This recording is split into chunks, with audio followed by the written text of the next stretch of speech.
Le Centre Pompidou consacre, dans le cadre de Japonisme 2018, une passionnante exposition à un grand de l'architecture contemporaine, le japonais Tadao Ando.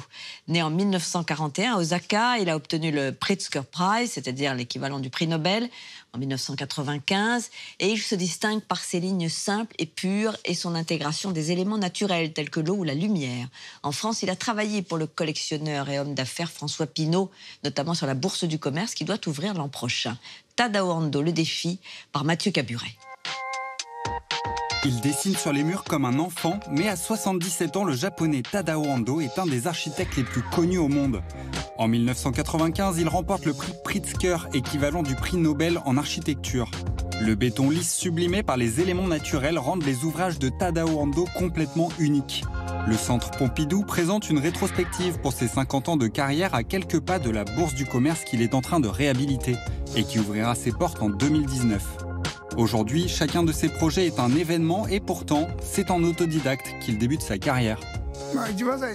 C'est à 14 ans que j'ai vu des charpentiers ajouter un étage à ma maison. Ça m'a vraiment plu et j'ai voulu en faire mon métier.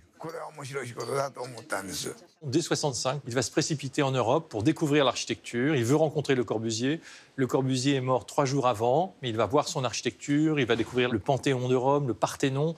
Et ces architectures, disons, transhistoriques, universelles, vont absolument le fasciner.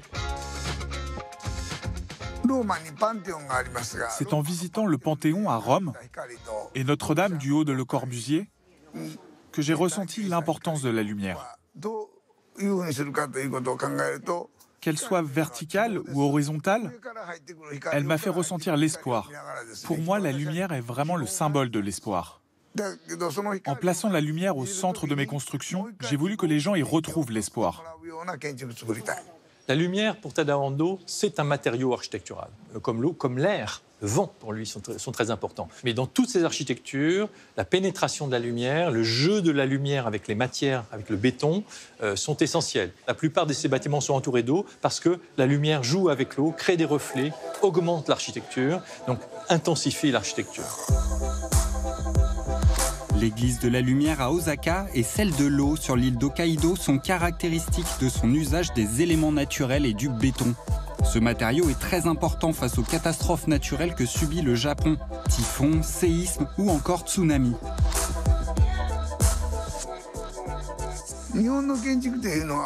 L'architecture japonaise s'inspire de la nature, qui peut être à la fois magnifique et dure. J'ai reçu ces techniques traditionnelles issues du rapport tendu entre l'homme et la nature. Le plus grand symbole, c'est certainement l'île de Naoshima. Il a créé 9 bâtiments, des musées, des hôtels. Donc, il renaturalise la nature. Et ça, c'est un peu sa spécialité maintenant, d'avoir ce rapport à la fois extrêmement violent. Il éventre une colline, il ouvre un territoire, mais qui en même temps ramène à la vie un territoire souvent malmené. Tadao Ando est aussi maître de la réhabilitation de monuments historiques, comme en 2009 à Venise où il insère son béton au milieu de la brique des anciennes douanes de mer. Ces interventions dans les bâtiments historiques sont extrêmement violentes. Pour la Bourse de Commerce, c'est un gigantesque cylindre de béton qui s'implique au milieu du bâtiment, qui crée ce vide et qui va redistribuer tous les espaces. C'est une façon de redonner à voir une architecture qui n'est pas un objet comme ça que l'on voit en représentation. Il réinvente l'architecture en reconstruisant des points de vue, des circulations. Il lui redonne vie. La Bourse du Commerce est seulement la 3e réalisation de Tadao Ando en France, après le centre d'art du Château Lacoste dans les Bouches-du-Rhône et un espace de méditation dans les locaux de l'UNESCO à Paris. Les architectures de Tadao Ando, ce ne sont pas des architectures en représentation, ce ne sont pas des objets, ce sont des choses que l'on doit soi-même faire vivre. Son architecture est généreuse, elle est sociale, elle est ouverte vers l'homme. C'est une architecture profondément humaniste, pas au sens de l'humanisme européen, mais certainement dans la grande tradition de la culture japonaise.